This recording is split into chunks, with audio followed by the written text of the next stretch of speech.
This is 5 Minute Feng Shui Podcast Episode 130, Feng Shui for Basement Apartments and Living Areas.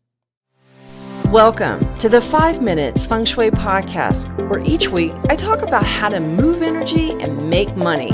You'll learn how to create a prosperous home and an abundant life using classical Chinese Feng Shui. I'm your host, Katie Weber, publisher of the Red Lotus Letter, Feng Shui Easing for Wealth. Each week, I'll cover Feng Shui topics that can help you improve your life, share inspiring stories, and always end with 3 easy-to-implement Feng Shui tips that you can put to work right away, and usually in about 5 minutes. Now let's get started on the 5 minutes that could change your life.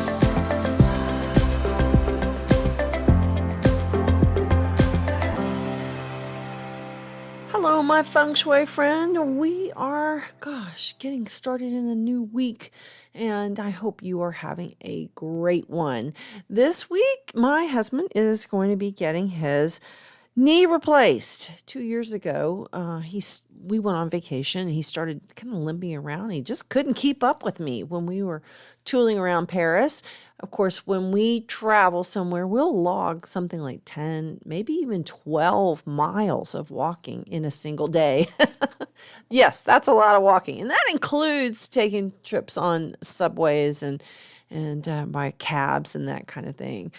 20 years ago, he had broken his leg rather severely, but it was caused by his knee popping completely out. And anyhow, the doctor told him, your leg will repair itself, but your knee will probably need to be replaced in about 20 years. Well, we're 19 years away. Isn't that interesting? Exactly 19 years away from when that happened.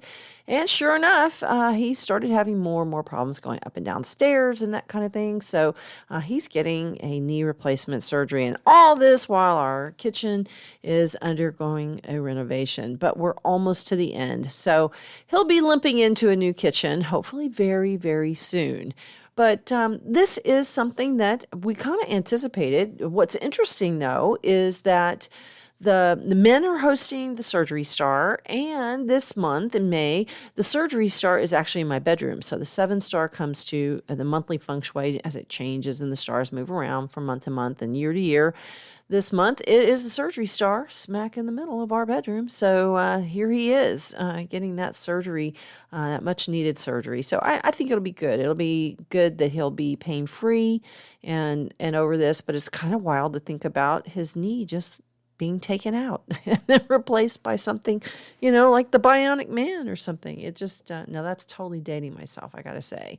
But I think it's going to be a really good thing. Now, here's what's interesting.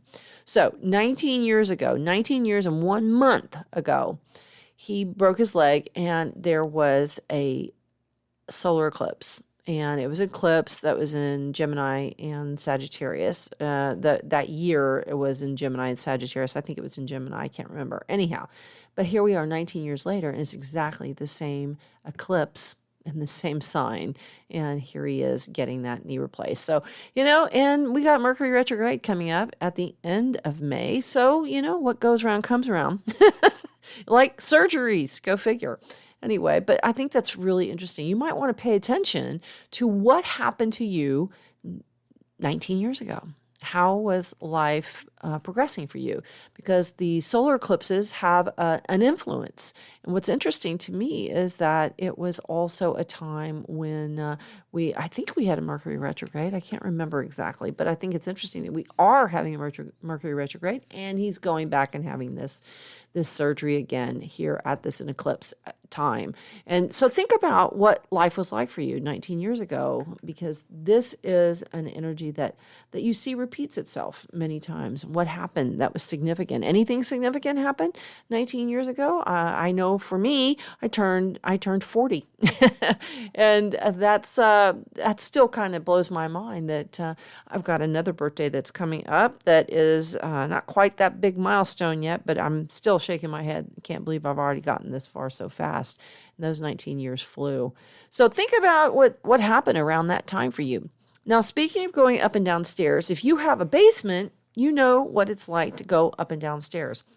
Now for Tim, going up the stairs is never a problem. So if he comes up and visits me in my office because I'm upstairs, he has no problem. It's going downstairs that's going to be a change of pace for him. He's going to be happy to be able to go down the stairs now because he has to kind of hop down them. And so this is going to be a really good thing. But if you have a basement, though, you probably have had that experience. You've got to go downstairs and upstairs, and maybe you have a basement apartment, you have an office in your basement. We're going to talk all about Feng Shui and basements because they have their own set of Feng Shui rules.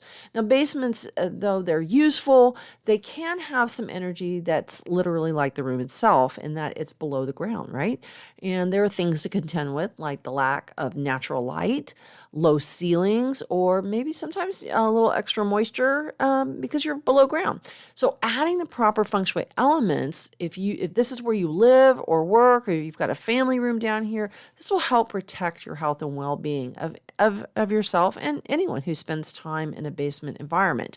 Now, I know where I live, I remember growing up, my aunt lives in the same town where I live now, my great aunt, and she had a basement, and I thought it was the coolest thing. I always wanted to go down into the basement, and she was always very worried about us because they had very narrow stairs, and I thought it was just the coolest thing. This is not a common feature, at least where I live in Central Texas, where I grew up, and in South Texas, where I currently live. This is just not something you saw very often. But they are in other parts of the country. Many times you'll see them built into like the side of a hill, and maybe they'll have like a patio door that will go out onto into the yard, or something like that. And also apartments. Many times in apartment buildings, there is a space below ground that is made into an apartment. And this is one of those possibilities that you might have if you have a basement. Of course, you may have it as just a general storage room or a laundry room, and which is perfectly fine. And actually, if you do have a storage or a laundry room, that's really the best use of a basement. But if you have a basement in your home that you want to use as usable space, or maybe that is your living space. Maybe that's your apartment, or you are renting a room downstairs or something like that. Then this is your living space. And so you want to look at this a little bit differently than if it were a laundry room or a storage space. Some people have home workshops and things like that. That's perfectly fine. In general, if that's the type of use that you have for your basement, then you just want to keep it kind of bright and light and clutter-free, and also control that moisture as much as you can. And otherwise, that's really about all you have to do. But if someone is actually living there, then it takes a little bit different approach. You're going to want to approach it a little bit differently. So if you have a living area or your home is below grade, you're going to want to think strategically about your feng shui, because we need to find ways to lift the energy and improve the feng shui so that your basement, apartment, or living space is supportive and energetic for anyone who spends time there. It's so important. Maybe you have it as a guest room. Even if your guests are staying there and they're not staying very long, you still want to make it a comfortable place for them to be. Now let's talk about some below ground remedies. Now there are some certain guidelines that you want to follow if your home, office, or your living space is below ground. And the best remedy is to remember that the energy of basements is pressed down. So you want to use a lifting energy that incorporates active elements and energies, because those are the most helpful for that below grade experience. Now, what's one of the fastest ways that you can bump up the energy and lift that energy? It's light. Now, if you can get some natural light, if you can add that to your living space, then do your best to get some natural light in there. Really, there's nothing like the sky and actual sunlight to help lift energy. But when that's not possible, do all you can to give your space extra light with wall sconces, lighting in the ceiling, those can lights or puck lights or whatever you want to call them. Put lights on any kind of table or any surfaces you have. Also, floor lamps are a great way to lift energy in the basement. I also like up lighting. Maybe if you have a plant in a corner somewhere, you could stick a light in it to light upwards. I think that's really helpful, a way to lift that energy. The other way to do that too is to keep ceilings painted white so that they visually expand upwards. Now you can also include images or murals of the sky or the sun because it helps to energize the basement and give that sort of natural feel that is missing many times when you are below ground. Now, another way you can do this is to build the growth energy. And you'll want to do that with images or murals of nature, such as trees or plants. And this is especially good and helpful in the wood sectors of east and southeast. And also in this fire sector, which is in the south, because adding any kind of plant energy in the south actually feeds and nourishes that fire element, which is so important in a basement because it makes it more active. Because when we're talking about a basement, we're talking about yin energy, and we want to make that yin energy more yang, kind of do what we can to balance it out and add more yang energy. So living or artificial plants are terrific. They also create that energy that's alive and growing, something that's so important for basements and for health. And these motifs of plants are especially helpful at stairways, especially like images or murals or pictures that are near stairways that show like a tree growing upward. But when it comes to having like really large murals or that sort of jungle theme, this is a wonderful way to add that growing and vibrant health kind of look and growth energy, wood energy, which is health and growth. But we do want to make sure that we protect the center sector. So in the corner, well, I would call it the corner, but if you could just imagine if you drew an X from one corner of the basement to the other, you find the center. That center of the basement is a lot like the center of a house. And this is the yinnest of the yin spot in your basement. But it's like your home because it's so important that you protect it. And the center of our home it relates to our health, our wealth, and our happiness and relationships. So we want to be looking at the center of your basement area with the same kind of regard. We want to enhance it with vibrant activities. Now, one of the things I was just reading this week that came up, it's also in my Facebook group. We were talking about how one of the cool things in interior design right now, kind of the hot trend, is to put these massive, large trees inside interior homes, like home interiors, or in other outdoor settings, but to pick a very specific and large specimen type tree and put them in your home. Now, these are fine, but we never want to put those in the center sector. You always want to protect that center sector because trees, while they're beautiful, they really belong in other sectors like the south or the east or the southeast, because that's where they're going to provide you with that wonderful wood and growing energy. But when they're in the center, they can drain your health and your wealth and your relationships. And we don't want that. Obviously, we don't want that to happen. So really look at protecting the center because it's an earth element. And because the center sector is ruled by earth, plants will destroy it. Instead, what we want to do is add fire elements and fire colors and lighting to energize the whole space. So make sure that you protect that center sector. Let's talk also about the way that we activate a space. And one of the things that we do in Feng Shui to activate a space is to add movement. And movement can be anything from mobiles, however you want to call them, mobiles, fans, even a pendulum clock, just something that keeps moving going. It adds energy to your basement. Even aquariums filled with brightly colored fish or some type of kinetic sculpture will keep your basement space from becoming too still or too stagnant. You always want something kind of moving. And in fact, it was the movement element that helped me sell my house and that turned me into a Feng Shui fanatic. I don't know. I wouldn't call myself fanatical about anything except pistachios. I do love those. But I'm not fanatical about feng shui. I just like to practice it. But I was definitely a devoted feng shui practitioner. And what had happened was when Tim and I first got married, we had fixed up a house. And then he got a job in North Carolina. We had to move across the country. And all this beautiful home that we had all ready to go sat on the market. Didn't sell. And I looked at it and I said, what does this house need? And I said, it's still. It's deathly still. And of course, we're talking about basements, and what are we talking about? Below ground. What happens when you die? They put you in the ground.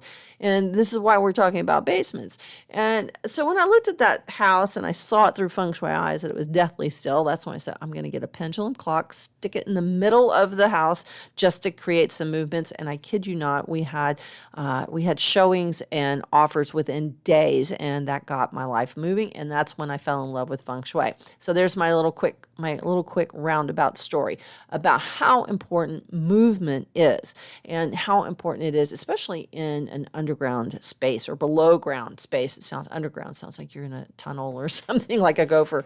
Anyhow, but it's so important that you have that movement energy because it keeps that space alive. Really, really important. Now, the other thing that you can do is to use color. So bright, yang, and growth-focused colors like red, green, orange, pink, or brown. These all represent the colors of wood and fire. Now, bright yellow brings the energy of the sun, not dark yellow, but bright yellow is a terrific color to add. You can even do pale yellow. I really like bright sunny yellow. It lifts and brightens that below ground energy. Now, white is also another color that is vibrant and is energetic, and it will lift energy. And of course, it makes rooms appear larger.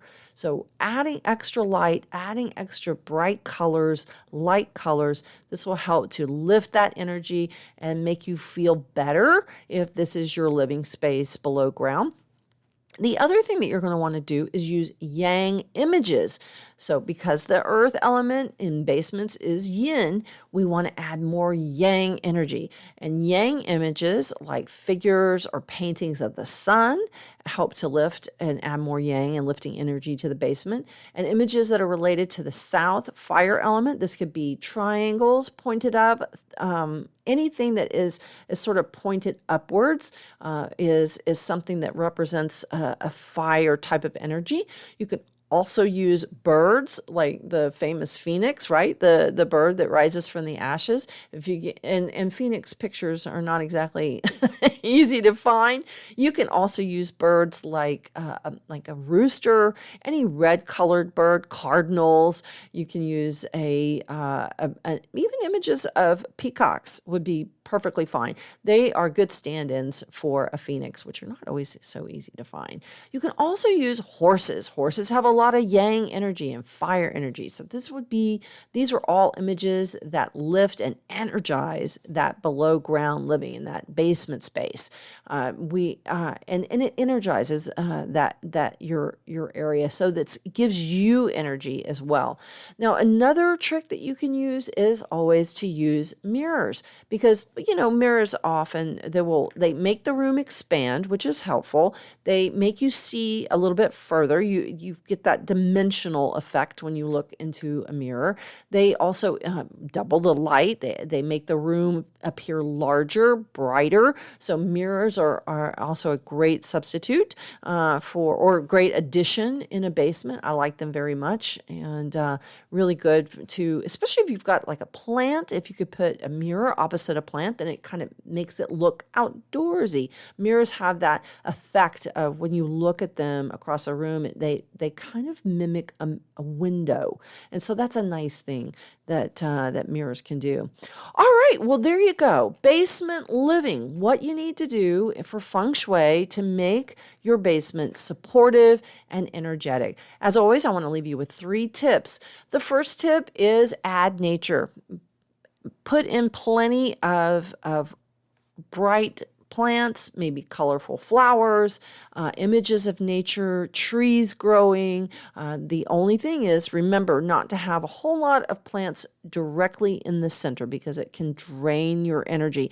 And while plants are wonderful and they add growing energy, we just want to make sure that we put them in other locations besides smack in the center. We always want to, tip number 2, protect the center. Remember, this is the most yin of the yin spaces because it's in the center and it is in the center of a basement. So what do we want to do there? Energize, right? So we're going to add bright colors. We're going to have lots of fun activities down there. It's a great place for a pool table. It's good for having games, a bar with lots of bright lights. Just make sure you have fun and active energy in the center if you can. And some bright colors is really terrific. Lastly, make sure that you add some movement, anything that is going to alleviate that stillness and that still feeling that we have in a basement. It just you can feel that I don't want to say deadness, but you can feel that very still sense that you get, that there's no other way that I can describe it other than that stillness, that feeling of stillness. So add some movement. Find a way to add movement. You can do that with pets. You can do that with a pendulum clock, a mobile, a kinetic sculpture, an aquarium with lots of brightly colored fish. All beautiful ways to add movement and light and life to living below ground. All right, well, there we go. There's another episode of 5-Minute Feng Shui. I thank you for being with me. As always, I'd love it if you leave an iTunes review or send me a note. Love to hear from you anytime. Have a great week, and I will talk to you on the next episode of 5-Minute Feng Shui.